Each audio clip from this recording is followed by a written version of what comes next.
What's going on, everybody? Welcome back to the channel. Jake Shavink here, and it is officially draft week. It's a very exciting time. So just a quick reminder, 2020 NFL Draft Show on this channel, Thursday, 7 p.m. Central, Friday, 6 p.m. Central. It's going to be a great time. But in this video today, to kick off draft week, we're going to do a scouting report prospect profile on Wisconsin linebacker Leo Chenal, who has quickly become one of my favorite prospects in this class at the linebacker position. Could he be the top linebacker in the class? I think it's possible, actually. So in this profile, we're going to go into the scouting report as always, get into some film, and then talk projection at the end. So first up with the scouting report here, going to flash up on the screen. 6'2" and 5'8", 250 pounds, and that is the real old school linebacker type at 250, but it's new age athleticism for that size. And 999 RAS, that is really impressive. Did phenomenal in all the testing drills.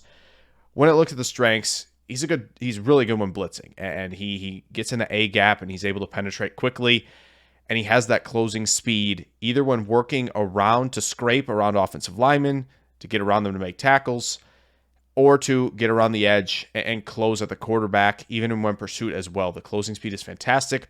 He has the power to blow up offensive linemen. He's a good stack and shedder. Did really well against a certain center prospect that we may look at here in the film room. He has good pursuit. Like I said, the motor runs hot, and he really does a good job of sitting with leverage in terms of gap control on the line of scrimmage. And when he can use that extension, that power at the point of attack, he can sit in that gap and then shed and make tackles at or behind the line of scrimmage. He's a good wrap-up tackler, good shoestring tackler around the waist. He's a good form tackler. The technique is very good. He also has a hammer as a hitter, and he certainly packs a punch with the closing speed combined with 250 pounds. And he also does a pretty good job of carrying tight ends up the seam. You would think that 250 wouldn't like the play speed. I think in a straight line, it's very good. When you're talking about working out on screens, whether getting sideline to sideline, he can plant, turn, and go. And the speed is enough. And carrying tight ends up the seam, part of that, just flipping the hips and running vertically, he can do that. Now the weaknesses. I think play speed is the wrong word. I think transitional quickness. I think it's when he has to, again, be able to turn after already running in one direction. He's got to be able to turn quicker. It's just, he takes a lot of steps. It's hard for him to get 250 pounds moving a different direction. That's going to be a problem in zone coverage. He's going to have to drop. He's going to have to shuffle. Going to have to quickly make decisions based on where the quarterback's looking and where the ball's going. That's going to be the main thing with him. There is some guessing when he's shooting gaps, and that can lead to some misses and takes him out of plays. Overall, though, I think he does a good job with processing and diagnosing. So it happens once in a while. You'll see him do that. But again, that aggressive nature is a good thing for Chenal. So now let's move on and check him out in the film room. Okay, into the film room here with Leo Chenal. We're going to start with the Iowa game. Did a really phenomenal job here. This was really a clinic for him, and you'll kind of see why. First rep we're going to get from him is, again, the ability to transition, the ability to recover here. He's working through this A gap, but it has to kind of shift and redirect, and he does a good job in pursuit. And again, you see that shoestring tackle ability for Chenal.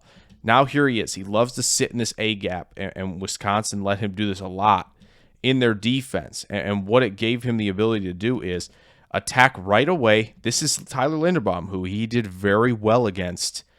And you'll see him get off that block from Linderbaum, get off and really play in control here against the fullback. Ball comes out actually on the ground on this play, and he's able to almost pounce on it there. But again, that's a great job of showing his ability to stack and shed. Here, this is what we like to see, scraping and dipping around these offensive linemen. Look, does a great job there. Dipping, scrapes around. Look at the flexibility here, and then the finish. Tackling for a limited gain here. Just wanted to show this one. This is a fun little rep here from him just because you see him try to jump over that pile. Again, another good rep here. You're going to see him attacking in the A gap. And again, is able to beat the offensive lineman there and make a tackle in the backfield. Good shoestring tackle. He's a wrap-up guy. Once again, in the A gap here, takes on Linderbaum head-on point of attack. And look at that. Throws him out of the way and helps clog up the running lane that they were hoping to open up. And again, against Purdue here, same type of thing. You're going to see him squeeze through this gap. And again, when he can close, and that's a sack for him. He was all over it with terms of production here. You're going to get play action. And really what's going to happen is this is just again, Nobody picks him up. And it's just the closing speed. He's in the backfield in a flash, no chance. And this was on back-to-back plays he got to the quarterback. So he's living in the backfield when he can. Another play here and shows you, again, gets around guys. There's a lot of space here, but he got to fill it. And what he does do a good job of is, again, not giving an avenue to the outside. So he's working inside this lineman, but he's also trying to get upfield so he could cut back. So there's a lot of guys here in help to redirect if possible, but he gets a good job there. He gets a tackle for loss in the backfield. This is what I'm talking about with Chenal. Here he's lined up in the A-gap again, but watch what he can do. Tight end's going to run up the seam here, and what you're going to get from Chenal is the ability to drop back, good pedal, but as soon as he sees tight end turning and running, he says, all right, I'm going to go carry this guy up the field, and look at the speed he had. That play speed is there in a straight line especially. Once again, Chenal is a blitzer. He's going to be able to get around the corner here, flexible, and he's going to get an elevated path to the quarterback, and look at him close with that speed. And again, the stopping power, he finishes big time.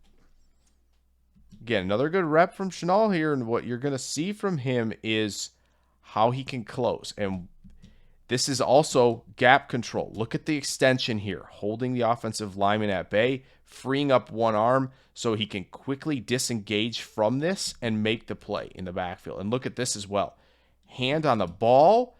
We got a forced fumble from Chenal.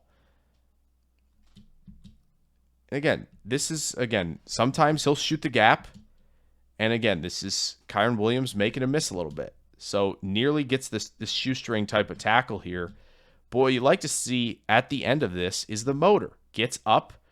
Still a lot of white jerseys, but he's getting up and running to go make this play. Look at that. Look at him get up to speed quickly there to finish. And that's just something Chenal does. The motor's there, the play speed, everything. He does a great job with it. So where does he land? Where do we project him to go? The linebacker class is interesting right now because there's not really a bona fide number one. I know Nakobe Dean, Devin Lloyd are often the number one for most people. But again, I think if Devin Lloyd isn't picked at 9 or 21, we're not going to hear a linebacker's name for a while. I think Leo Chenal starts to be in play for the Lions, probably at 34. Why? Because I do think Dan Campbell would like big, strong linebackers in that room that can, again, he has enough to work with in space with that play speed. You saw him carry tight end up the seam. He's really all around very good player. And there's not, and the poking holes with transitional quickness and shooting gaps and guessing a little bit is fine. But again, the processing is good and he does a great job even working sideline to sideline with that play speed in a straight line. So I do think the Lions make a ton of sense. If the Texans want a guy like this rather than maybe the more athletic run and chase types at linebacker like Harris, Walker, even Dean, then that's another team to potentially look at Chenal. Could the Packers do it? Maybe not. I don't know. Maybe either pick in the 50s is a possibility. He does fit a lot of the thresholds in terms of RAS and size, so it's a possibility. But I do think Chenal will hear his name called at some point on day 2 of the 2022 NFL Draft. So I hope you guys enjoyed this video on Leo Chenal. It was a nice little one to kick off draft week. Just a reminder again, draft show Thursday at 7 p.m. Central, Friday at 6 p.m. Central. Going to be a blast. Hope to see you all there. And throw a like down there. Subscribe if you're new. Plenty more content coming through draft week as we finish through that and plenty beyond that as well. So I appreciate you guys, and I will see you in the next one. Farewell.